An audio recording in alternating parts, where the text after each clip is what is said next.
The X-Men are flying towards Lucifer's base when they are struck by a beam of light. Regaining control of the ship, Xavier and the others watch as shapes inside the beam land on the butte and decide to wait until daytime before entering the lair. As day breaks, the beam disappears, leaving smoke and geysers. Seeing a river, they figure Lucifer is using it and follow it to a plateau where Xavier tells them that they must go on without him. They make their way down to the bottom, where Iceman makes a raft for them to ride down the river on. Entering a cave, Scott notices a strange noise when a whirlpool suddenly appears and sucks them in. Back with Charles, he loses contact with the X-Men, and while trying to find them, is ambushed by robots. Lucifer starts talking through one and has the robots bring him into the lair. He mentions that Charles is only the first captive and rushes to meet him. He reveals a giant machine called Dominus and explains how it will conquer the world. Charles says the teens will stop him, but the villain directs his attention to a large monitor. We see Angel as he frees himself from the whirlpool, but then goes back into it and finds Cyclops and Marvel Girl. Deciding to look for the others, the trio head for a nearby landing, but as soon as they reach it though, they get trapped in a glass enclosure. We swap to Beast, who is drowning, when a hand grabs him and pulls him out and is caught by two robots. Suddenly, Iceman appears and rams an ice surfboard into the robot holding Beast, freeing him, and they take down both of the machines. Beast and Iceman go to make their escape, but are stopped by a wall suddenly appearing. Lucifer gloats about his victory, and Charles decides to try to trick him when Lucifer mentions using Dominus. He explains how his race created both it and the robots to rule the whole universe. He tells about how the machine causes others to lose their will and become slaves, but Xavier refuses to believe him. He shows the professor the last planet it was used on, and Charles realizes how much danger the Earth is in. Back with Cyclops and the others, they are trying to break free when they see Beast and Iceman.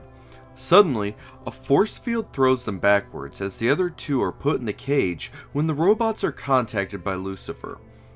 Jean checks the two when Cyclops tells them to prepare themselves. A new robot appears to escort the team and sends the others away. At the same time, Beast instructs Jean to use her telekinesis to flip a nearby switch. As soon as the door opens, Cyclops blasts the robot and they make their escape when an alarm starts going off. Lucifer sends some of the robots after the X-Men and tells Charles that they will be killed, not captured. The X-Men, though, are traversing the lair and barely avoid the robots by hiding. Suddenly, they hear the professor in their heads and he tells them to follow his instructions and to not damage Dominus when Angel finds a passage leading to the machine. Entering the passage, they find Lucifer and the professor. They see Charles isn't moving and figure that he is under the villain's control. While trying to decide what to do, Beast sees Lucifer going for a weapon and Marvel Girl stops him.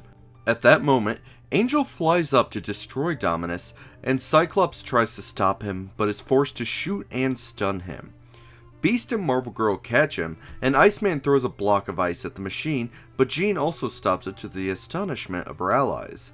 Scott tries to stop them from attacking, and Jean backs him up. One of the robots appear behind Beast, and Lucifer commands it and the remaining robots to destroy the team. Before it gets to him though, Beast dodges and it crashes into the wall. Another one tries to attack Angel, but Cyclops destroys it just before it reaches him. Gathering together, Iceman shouts that the last three robots are coming. Creating a curved shield, he deflects the attack back and destroys the last of the robots. Xavier tells the villain that he's lost when Lucifer's leader calls and he begs for mercy. The leader denies Lucifer and sentences him to exile while also reclaiming Dominus. Xavier turns to his students and tells them that he mentally caused Lucifer to act recklessly, thus ensuring his defeat, and they all leave to return home.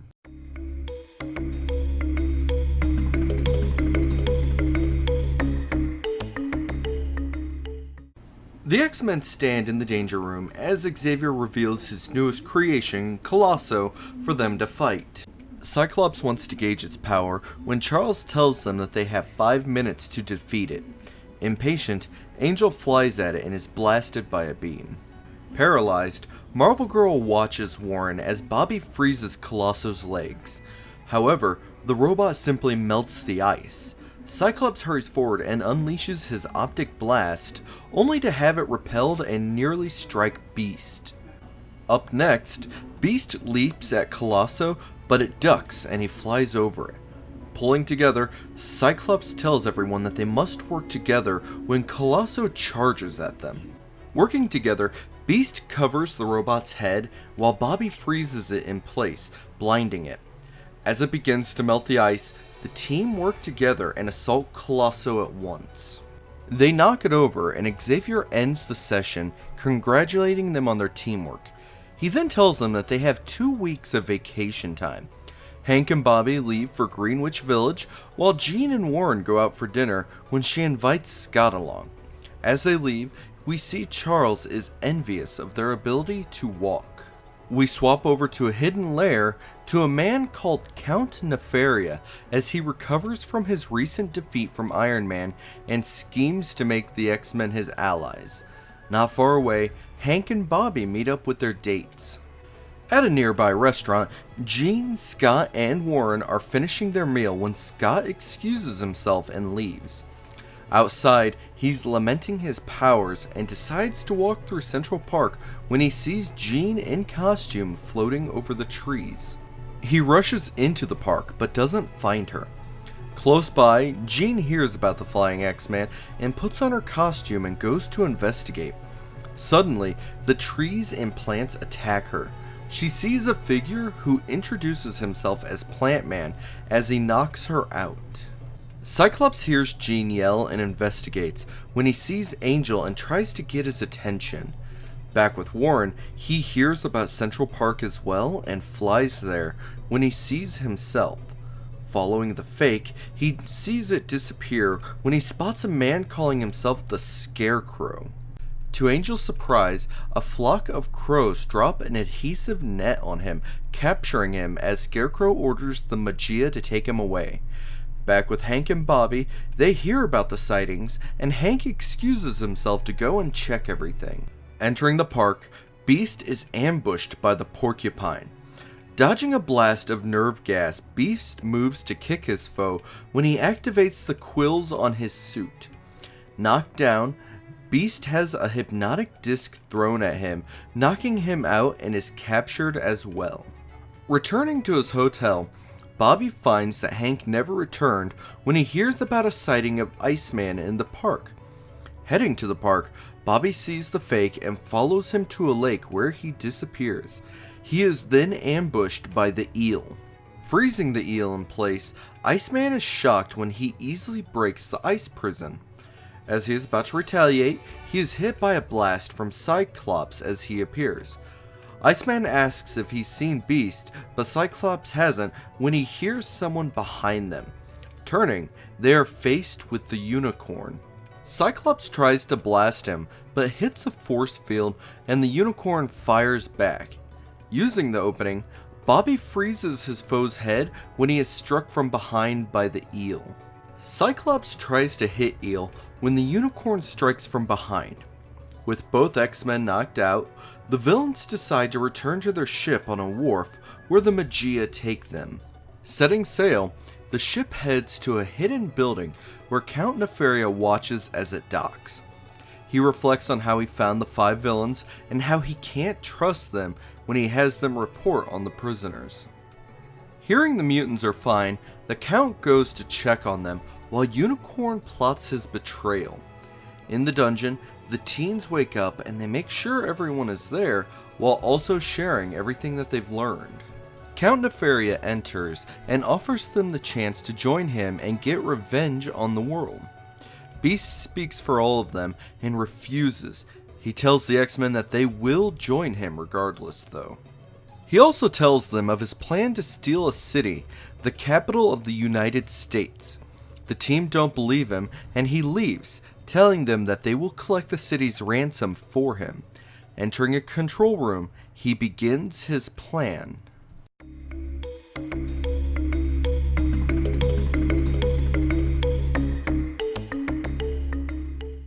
Count Nefaria returns, claiming to be ready to steal the capital.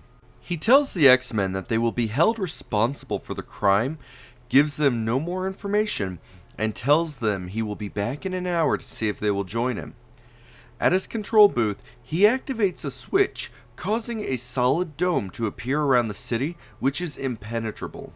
The citizens all try to break through the dome, but nothing they try works.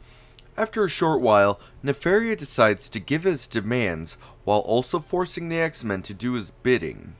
We see the team hurrying to the capital as they issue their demands for money while threatening to kill everyone.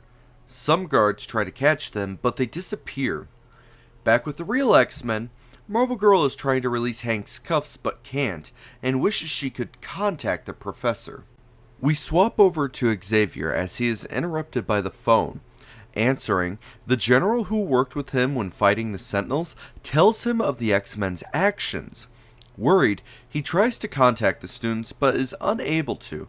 Back in the prison, Cyclops has Jean open his visor, letting him shoot his optic beams. Moving quickly, Cyclops frees his team when the professor contacts them and tells them he has a plan. Back in the control room, Nefaria finds that his demands will be met when the X-Men burst into the room, agreeing to work with him. He decides to use them, but warns that he is the only one that can remove the shield around the city. Nefaria sends the X-Men into the city, but as they leave, he sends another vehicle out. Exiting the second vehicle are Porcupine and the others, who have all agreed that they are done working for the Count. Not far away, Xavier arrives and questions whether the X-Men are being framed or not. The general is sure it's them, and Charles agrees to think of a solution. Watching the general leave, Charles sends out his astral form and heads to Nefaria's lair. Knowing he can't do anything, he watches and learns more about the Count and his plans. Back with the X-Men, they impatiently wait for an opening in the dome and hurry through when it appears. Hurrying to the capital, the X-Men are watched by the 5 villains as they figure out when to strike. Nearby, a man is holding the ransom money in a briefcase when Angel swoops down and takes it. As he flies away, an eager policeman starts shooting at him when Iceman freezes his gun. As they head for the edge of the dome, they are spotted by some people who attack them. Cyclops orders them not to harm anyone, and Angel flies away while Beast scrambles up the Washington Monument to get away and waits for Angel to pick him up. Unicorn and the others see the X-Men being attacked and use their powers to attack the people and drive them off. The X-Men reach the dome and hurry through with the villains. Unicorn tries to take the money, but Cyclops refuses and is attacked. Beast takes the money and runs when Porcupine tries to spray him with liquid cement from his suit when Bobby freezes it. Plant Man stops Beast, who drops the briefcase, but Angel catches it.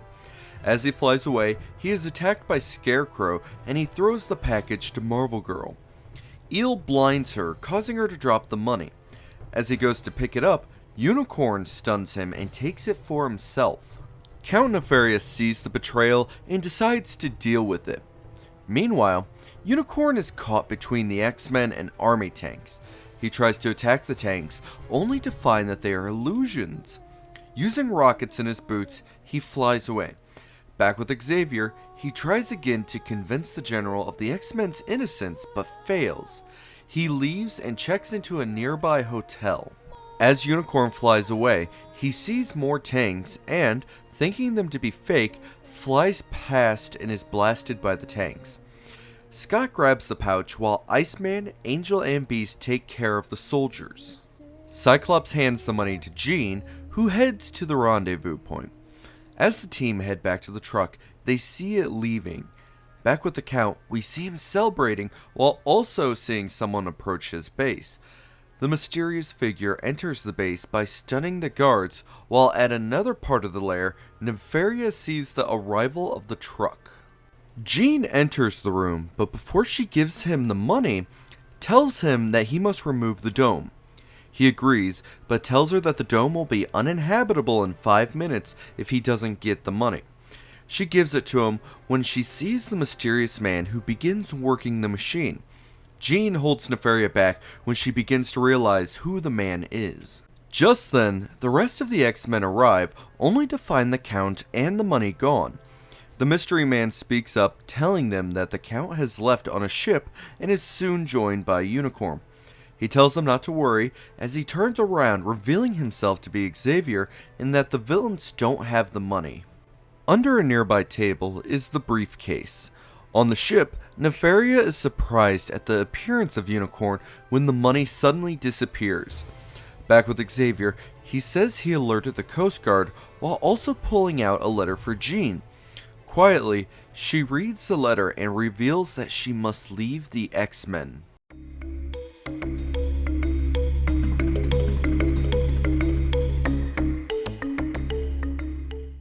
We join the X-Men as Jean is preparing to leave the team. She tells them that since she graduated, her parents want her to go to college when she excuses herself, and Xavier tells the others that there's nothing that they can do. She returns to find the others waiting with a parting gift. Shortly later, Scott and Warren drive her to Metro College and soon arrive there. Warren tries cheering her up, but she only thinks of her love for Scott. They arrive at the admissions building where Jean leaves with an upbeat young man named Ted Roberts. Miles away, we see a man called the Locust as he hatches eggs in a nearby field which quickly grow into giant locusts. The farmer of the fields wakes up and goes to investigate a loud crunching noise. He sees the locusts as they grow larger the more they eat, and the locust yells that they will take over the earth. Hours later, while the X-Men are training, Charles interrupts with news about the giant locusts. Leaving on their helicopter, they go to the farm and see dozens of the giant insects. The locust decides to retreat while the X-Men try to capture one of the bugs for study. Beast leaps on one of the insects when it takes off and flies into the air. Angel flies into it, knocking it out, catches Beast, and flies him back to the ground. Below the duo, Iceman finishes taking care of one of the bugs when another pops up and attacks him, and Cyclops blasts it off of him. Nearby, a helicopter begins to use a pesticide to try killing the locust and also cover the X-Men. The professor tells Angel to use his wings to blow the gas away from them. Seeing that the pesticide had no effect, Charles tells them to return with one of the locusts as the army arrive and deal with the rest of the insects. A few days later, we join Jean as she accompanies Ted to a nearby coffee house. While there, she sees some students mocking an older man. Ted explains that he is August Hopper, an entomologist who was fired from the college and who works for a chemical company now. Hopper returns to his lab while mumbling about how he is constantly overlooked. He activates a magno ray and hatches an egg, then tests a portable version of it on a beetle, successfully causing it to grow.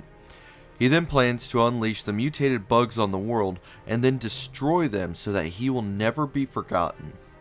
Back in Xavier's lab, he determines the insects to be artificially enhanced by a person. Warren asks if it could be a mutant, but Xavier says that it isn't when he is interrupted by the appearance of Jean, who wants to know what's going on.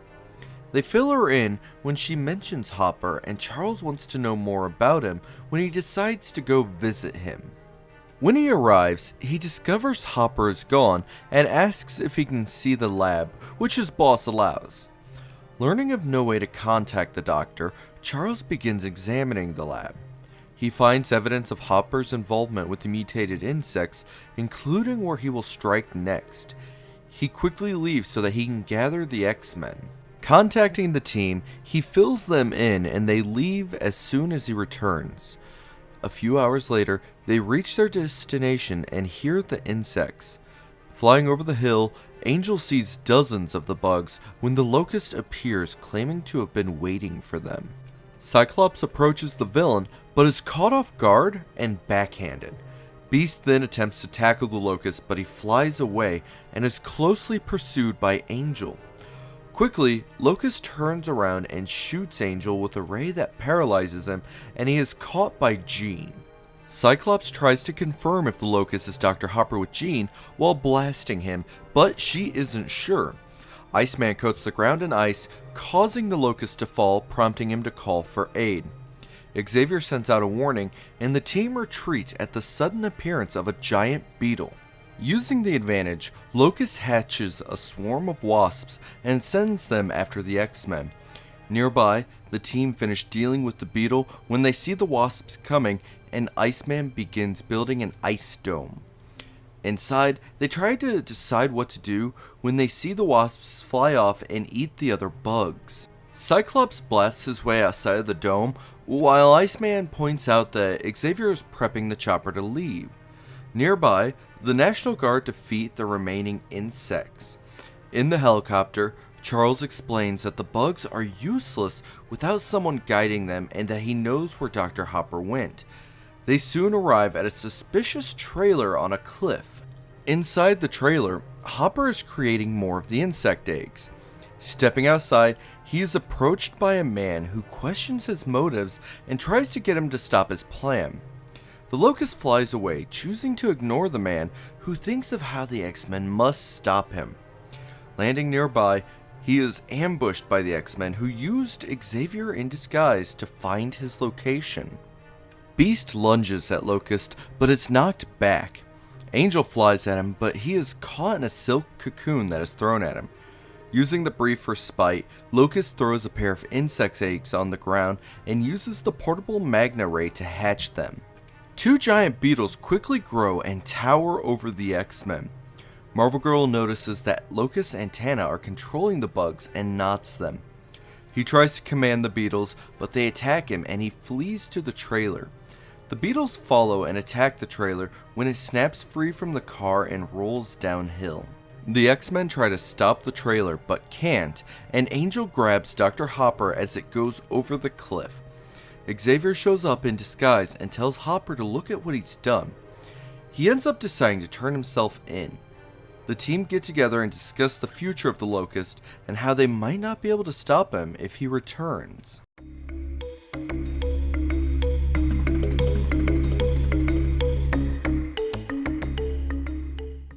As the X-Men return from their battle with the Locust, they pass an orphanage and see that it's on fire. Hurrying to the building, they split up. Warren flies to the children on the roof, while Hank and Bobby climb the building's side. On the ground, Jean is calming the children when Warren returns with two more. Back with Bobby, he has one of the children when the ice slide starts to melt, causing them to fall, and Jean catches them. Bobby thanks Jean when Scott asks about Hank and the other children, and we see them trapped up on the roof. Thinking quickly, Cyclops blasts down a tree, causing it to fall on the building and letting Beast and the children make their way to safety. The firemen arrive and the X-Men disappear. Back at the car, the teens leave to return Jean back to school, while Xavier reassures them that the orphans will be alright. They drop her off and she runs into Ted, who greets her. Both Scott and Warren see how she is with him and are jealous of him. We swap scenes and see a man called El Tigre as he discovers the hidden pyramid of a Mayan god named Kukulkan in Central America. El Tigre insists that they begin excavating right away, and a few hours later finds a slab. Moving the slab, they find treasure, and inside a goblet, a glowing stone falls out. Examining it, he sees half the stone is missing and can't identify the material. He stashes the stone and retires for the night. During the night, El Tigre's assistants decide to betray him, but he senses their approach. He cries out at their treachery when the ropes the two men carry suddenly bind them. El Tigre figures he caused the ropes to react and frees the men after they pledge their loyalty to him. As he wonders how he controlled the ropes, the gem he found earlier falls out of his pocket. Picking up the gem, El Tigre finds that he can now read the Mayan inscriptions and finds out that the stone is half of a pendant granting power. He vows to find the other half even under threat of a curse. A few days later, the X-Men are studying when they hear Cerebro going off. Upstairs, Charles also hears the alarm and hurries to join the others. The team wonder where Charles is when he appears at the top of the stairs. As he descends the steps, he begins to fall when a metal coil pops out of the wall and catches him. The students take him to his wheelchair, and seconds later, they check Cerebro, and Charles doubts that a new mutant has appeared. He figures out that the being is headed to Manhattan and sends the team on their way. Angel is searching near Kennedy Airport when El Tigre departs a plane and begins searching New York for the other half of the pendant. Scott sees El Tigre enter a hotel and returns to his room with the others, and they all talk of how they couldn't find anything. Scott leaves to grab a newspaper, and while reading it, bumps into a man, causing his glasses to fall off. Grabbing his glasses, he runs and hurries back to the hotel room where he explains what happened.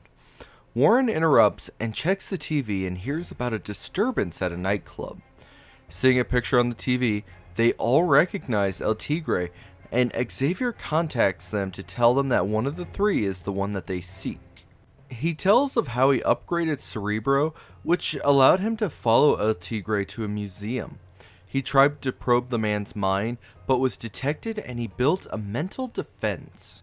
Donning their costumes, they exit the hotel and make their way to the museum, where Beast finds evidence of a break-in.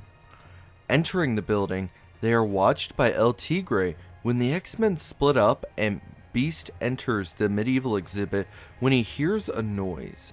A suit of armor attacks him, and he leaps away when he is caught by a pair of bolas. Falling over a ledge, one of the balls of the bolas hits him and knocks him out. Around the museum, Iceman is also attacked when he is knocked down. He tries to save himself, but slides into a wall and is also knocked out. At the same time, in the prehistoric exhibit, Angel dodges a spear. Moving to attack, he only finds a wax dummy. Confused, he is struck by a dart, which puts him to sleep. Cyclops is in the pre-Columbian wing when he sees El Tigre enter the room. They both hear a noise and hide when Scott is caught by a security guard. El Tigre uses the distraction and commands the guard to hold Cyclops at gunpoint. Walking away, El Tigre eventually finds the other half of the pendant. Breaking the glass, he pulls the pendant out of the case and pulls out his half of the stone. Putting the two stones together, he puts the completed necklace around his neck, which engulfs him in light. As the light fades, it's revealed that El Tigre has been replaced with a reincarnated Kukulkan.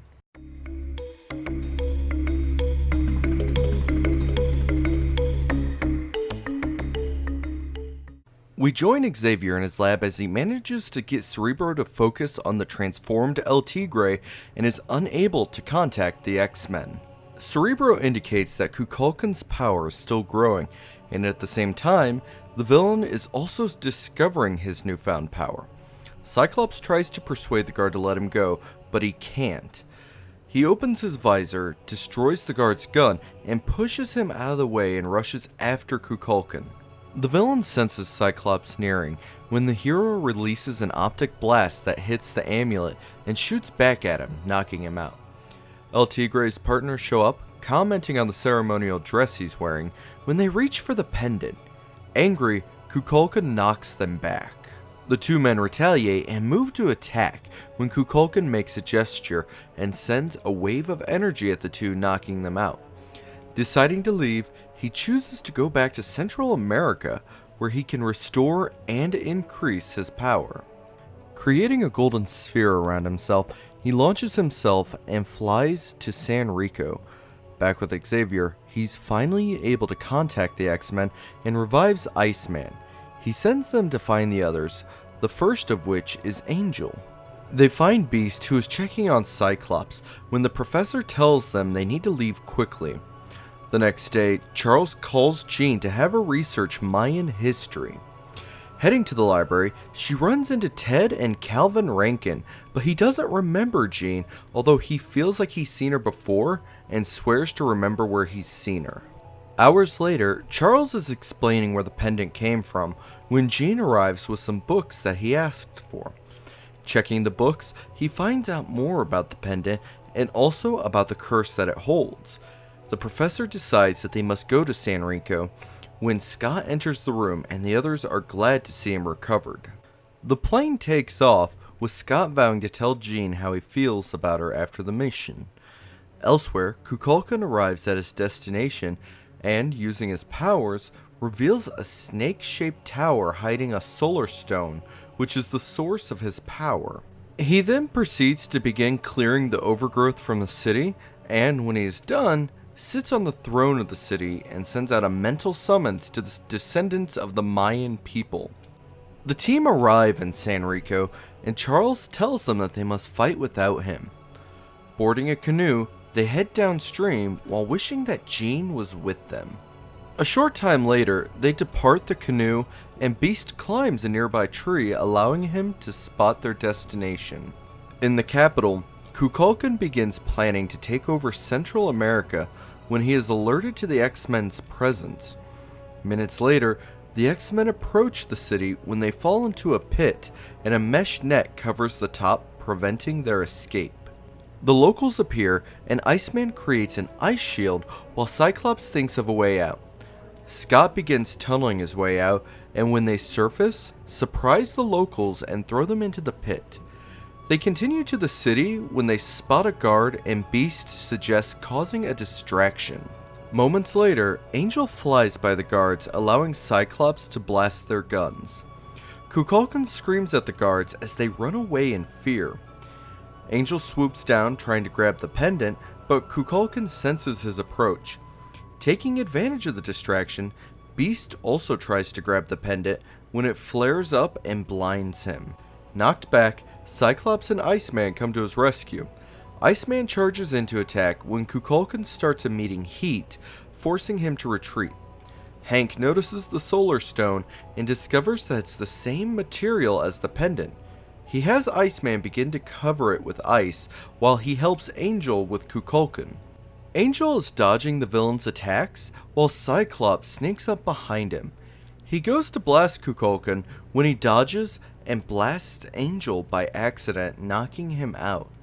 He rushes to check on him when he is attacked from behind. Turning his attention to Iceman, the villain tries to shoot him, but it falls short. He decides to blast the stone to knock Bobby off when the ground under the pillar begins to shake violently. The pillar starts breaking when it falls through the ground. Beast runs towards one of the pyramids to grab Kukulkan as the city begins to shake apart. Beast escapes with Iceman and El Tigre, who is reverted back after losing the pendant. They find Angel and Cyclops and ask if Angel is alright. Warren tells them that Scott blasted him on purpose because of his love for Jean when he passes out again. The team leave in silence, while Scott doubts whether he subconsciously shot Angel on purpose or not.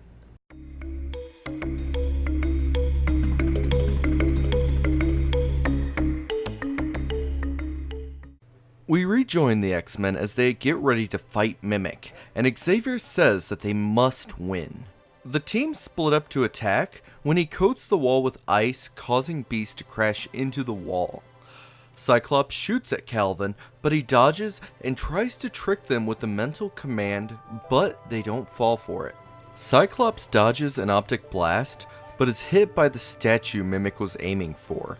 He turns his attention to Jean and Iceman when Bobby starts making hail fall and Jean covers his head with a pot. Calvin blasts the kettle off and leaps forward and knocks Iceman out, to Jean's dismay. He marches towards her when Charles cries out that the test is over, but Calvin says he's going to finish the fight. Seconds later, Jean slumps over unconscious and Mimic celebrates his victory. We flash back to when the team returned from fighting Kukulkan with the injured Angel, and Xavier has them take him to his study so he can examine him.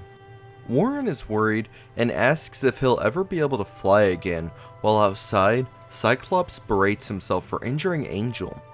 Hours later, Charles emerges and tells the others that Warren will be alright, but that he will need to recover. He also tells them that Cerebro has detected a new mutant.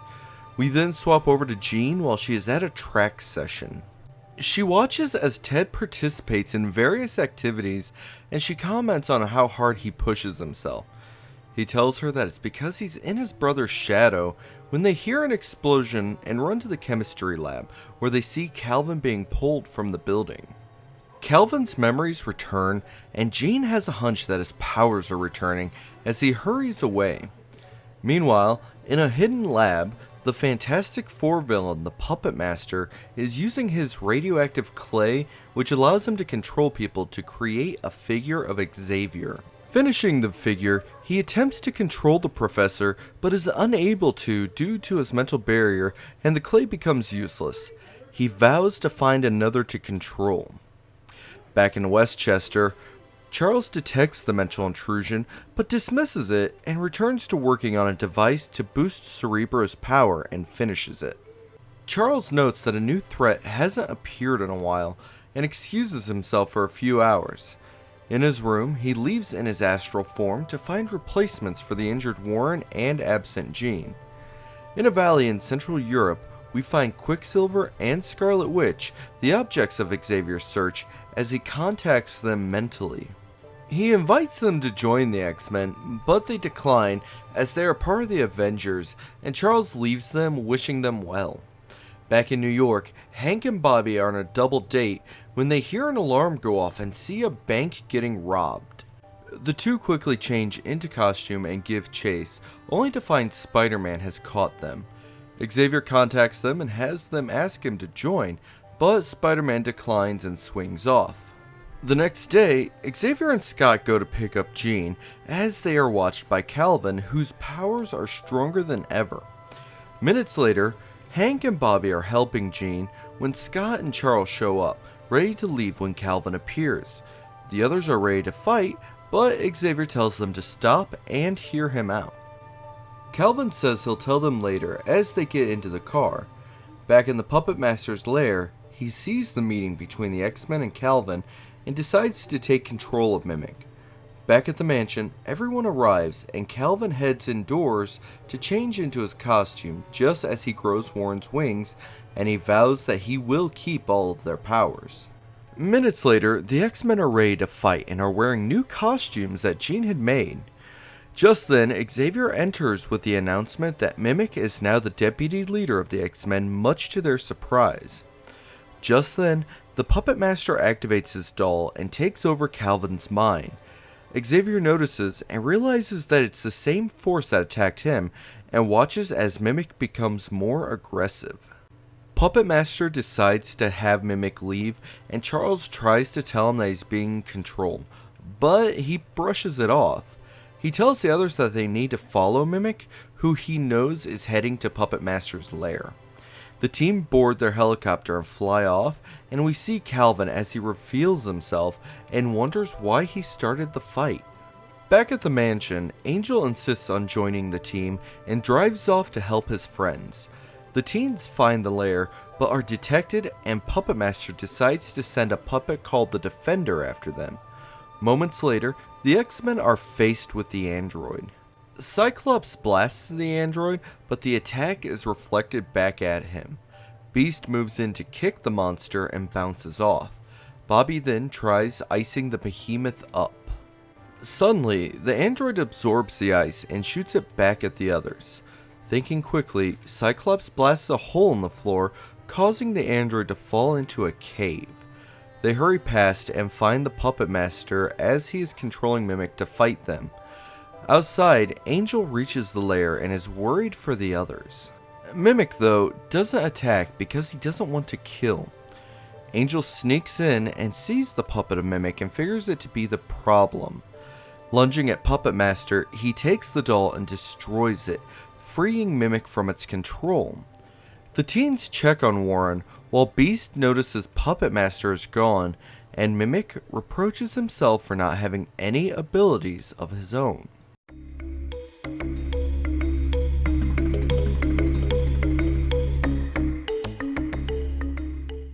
We see a man flying through New York, going fast enough that he can only be heard, not seen.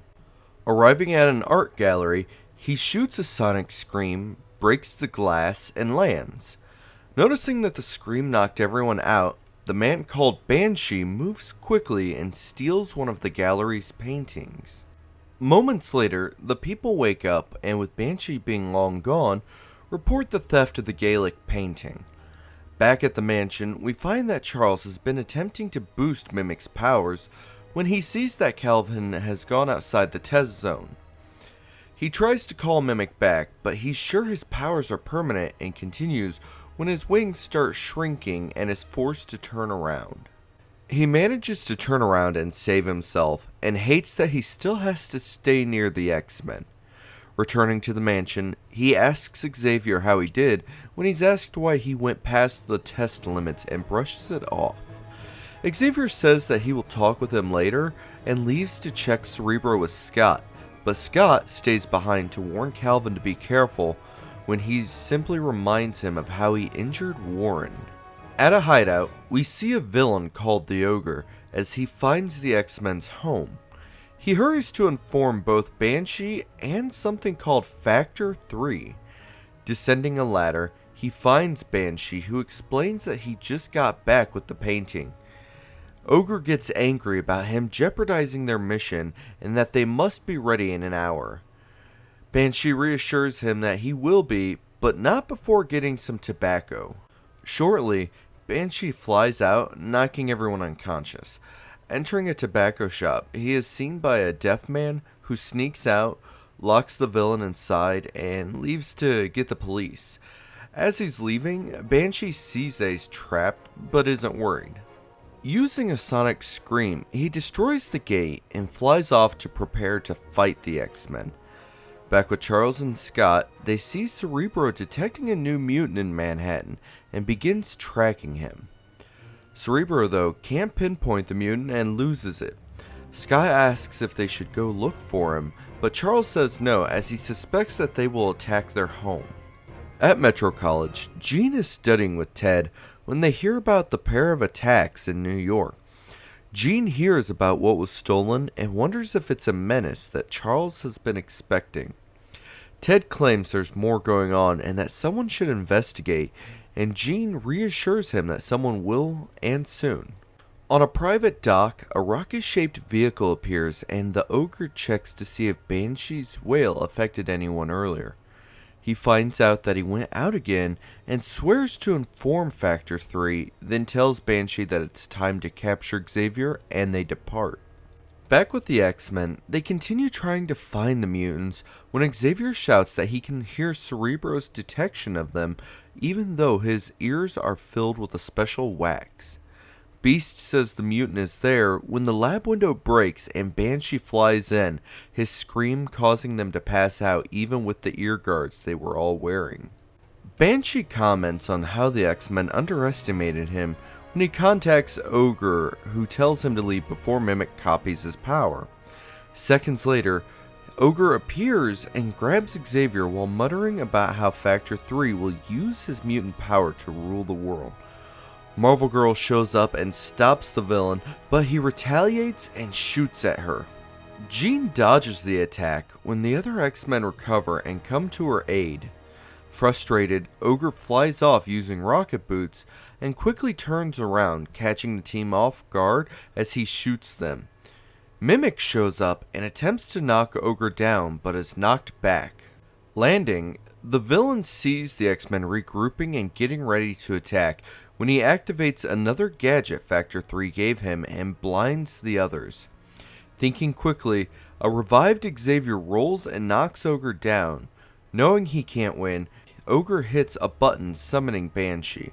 Seconds later, the X-Men hear the screech of Banshee's approach.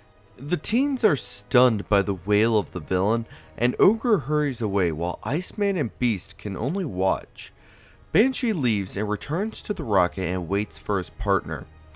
He sees him return without Xavier and yells at him, but Ogre shoots back that he thinks Banshee is sabotaging the mission, which he denies. Ogre says that they must prepare for a second attack.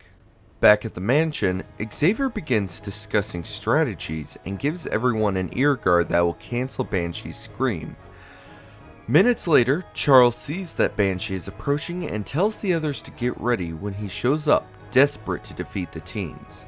Their foe is shocked when his whale doesn't work and moves to retreat before he is captured when Xavier has Calvin flip a switch. A steel mesh net falls down and captures the villain, and Charles tries to use his powers on him but can't. Calvin absorbs Banshee's powers and blasts him with it, slowing him down, allowing Hank to shoot a gas pellet at him. Exploding, the gas knocks Banshee out, allowing the X-Men to take him prisoner. Putting him in a pressure suit, they stick him inside a vacuum chamber. The villain wakes up to find he only has enough oxygen to breathe and is powerless. Xavier sends Scott to get another oxygen tank, and on his way back, notices a door that's been locked, but dismisses it. Charles sends Mimic out to scout for Ogre, but the villain watches as he flies in the opposite direction. Sneaking into the lab, the Ogre finds the X-Men and moves to shoot them when Xavier shouts for everyone to move, allowing them to dodge the blast. Seeing the X-Men are stunned, Ogre moves towards his partner, intending to kill him for failing Factor 3 when Cyclops' beam destroys his gun. Cyclops checks on the others while the Ogre flees when he hears Mimic coming. He shoots at Calvin, who has to use most of his powers at the same time to home in on the Ogre and destroys his chest plate. The X-Men watch the fight when they hear the vacuum chamber behind them break. Turning around, they see Banshee as he bursts out of his suit, but Charles tells everyone it's okay. He tells the others to remove their ear shields as he mentally removes Banshee's headband, and he screams that he's free. He explains that Ogre could have killed him with the headband until Calvin destroyed his chest plate. They ask him about Factor 3, and he tells them that they have the power to conquer or destroy the world.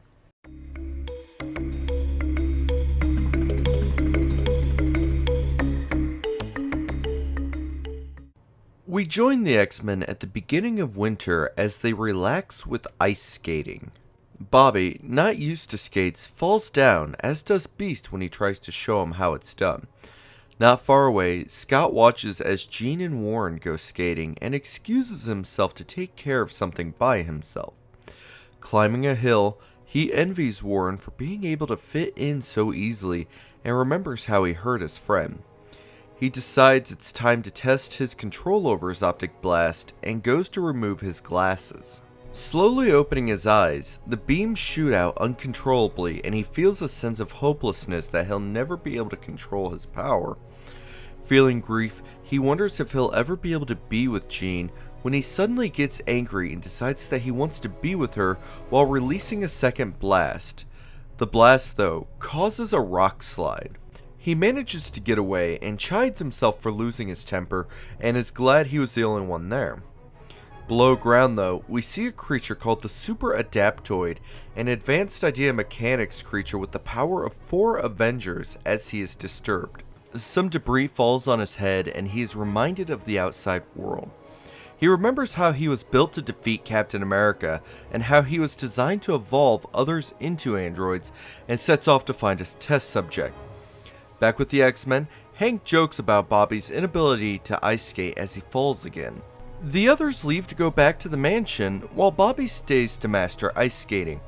After the others leave, though, he takes off his skates and changes into his costume.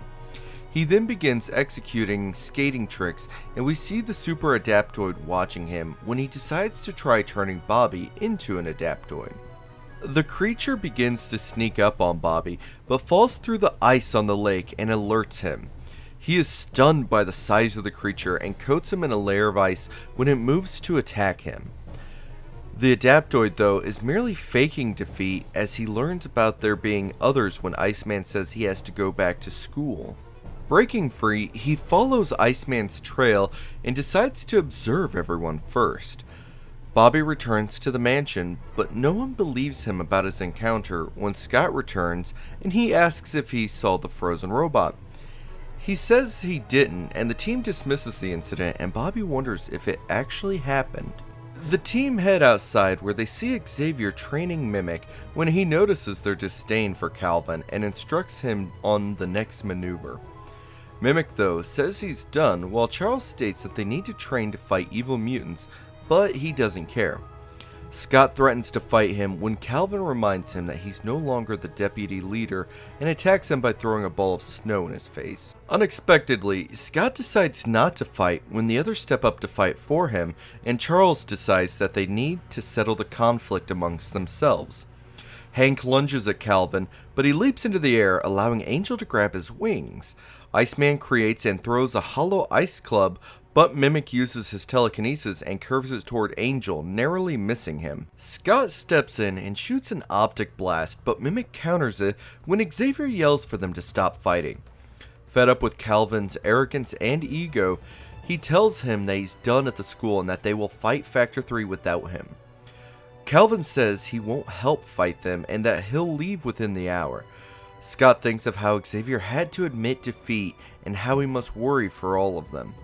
In his lab, Charles begins investigating Factor 3 while also thinking of how no one can find out what's hidden behind the wooden door. Outside, the X-Men are playing football when Scott throws the ball. Suddenly, the Super Adaptoid appears, saying he will turn them all into Adaptoids, while Cyclops tells everyone to be careful.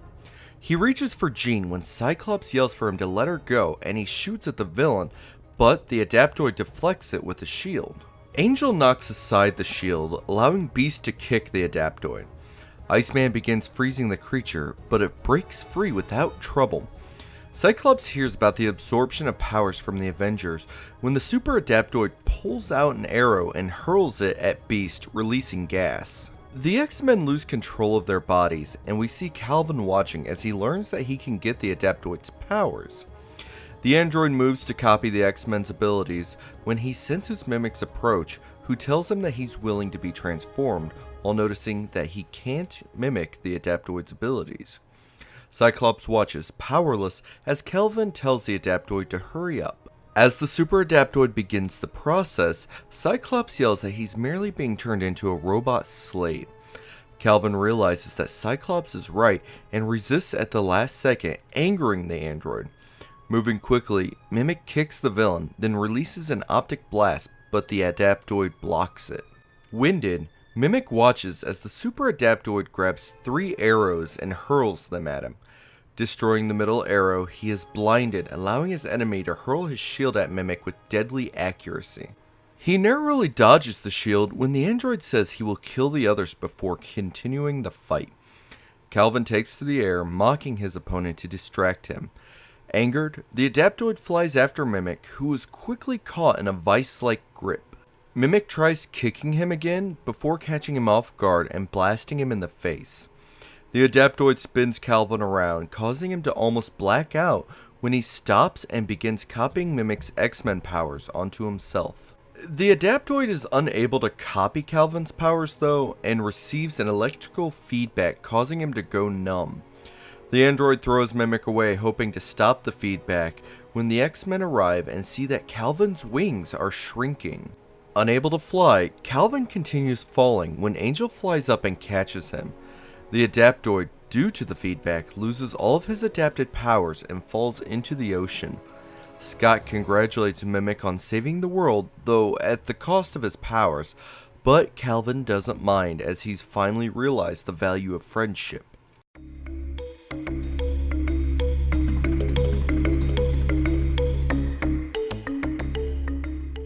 The X-Men are in the danger room after the fight with the Adaptoid when a giant hand appears and draws them into its grip. Unable to do anything, Beast wonders if it could be Magneto, while Warren yells for Jean to hold on to him. Jean, though, is unable to hold him and is pulled away when she begins to see light and hills and decides to try to contact the professor. She suddenly sees a disoriented Xavier as he remembers being in his lab when they hear a voice saying that they are trapped in the void. Looking up, they see a man who announces himself as the Warlock and that there is little he doesn't know and that he will rule the world.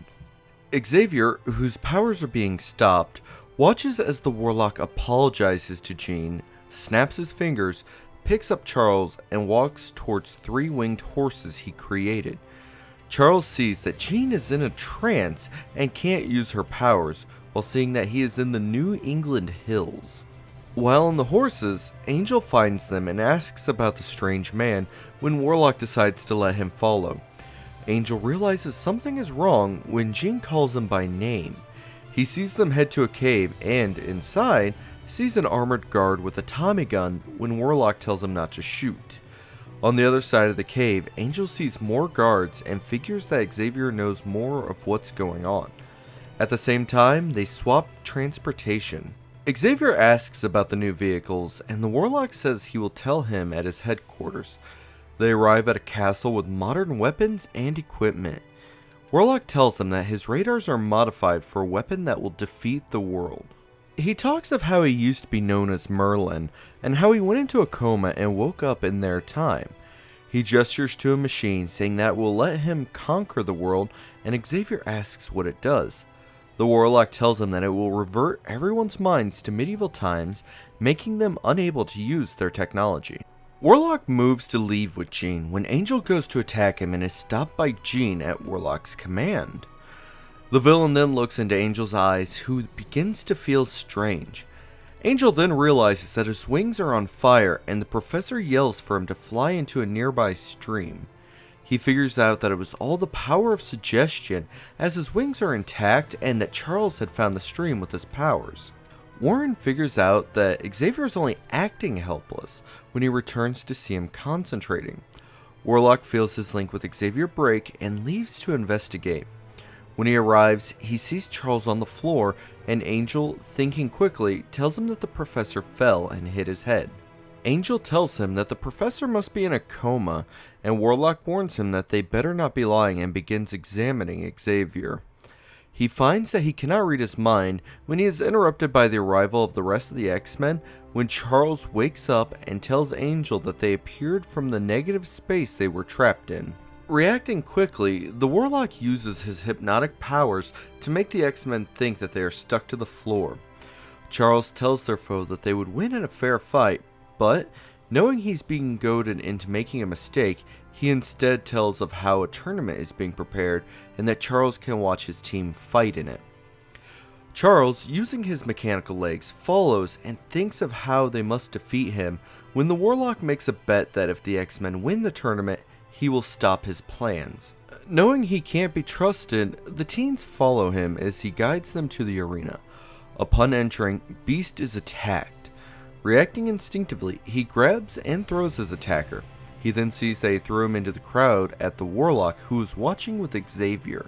Before the game begins, though, Warlock announces that Jean will be his queen, knowing that the X-Men can't attack him. Charles watches, unable to do anything, as do the team, when Cyclops begins forming a plan. Just then, they are attacked by a guard on horseback. The guard's lance shoots a laser, which Beast dodges and, grabbing onto the lance, throws the guard and takes the horse. Just then, 3 more horsemen appear and Iceman moves to deal with them, while Cyclops takes care of the archers on the turrets. Claiming victory, Beast leaps up to the Warlock, who refuses his defeat, while Jean begins to realize something is wrong. Angered, the Warlock blasts Beast, causing him to fall off the ledge, but Iceman catches him while leading the attack against the enemy. Knowing he is outmatched, Warlock flees, taking Jean with him. The X-Men try to follow, but are stopped by iron bars that appear. At the same time, Xavier's powers are starting to return due to the absence of the Warlock. Without delaying, Cyclops blasts the gate, while Angel goes back and grabs the Professor. The X-Men reach the base of the stairs when many projectiles are shot at them. Iceman builds a ramp, turning the missiles back when he realizes they're heading towards Jean and Warlock. The villain destroys the missiles, while Jean realizes that she's under his control and begins to resist his influence. Xavier begins an assault on Warlock's mind, but it ends in a stalemate for the two. Turning, Warlock blasts the tower, causing it to fall on the heroes when the debris is stopped by Jean as she comes to her senses. The villain sends a mental bolt at Jean when Cyclops blasts him while his guard is down. Beast rushes in and uses Warlock's cape to restrain him and carries him to the Professor, who then uses his powers to put him into a comatose state. Bobby proceeds to capture the guards when Xavier congratulates them on their victory, while also warning of Factor 3 again. Leaving, Angel and Xavier wonder if Warlock will stay asleep, while Jean and Scott think about their feelings for each other.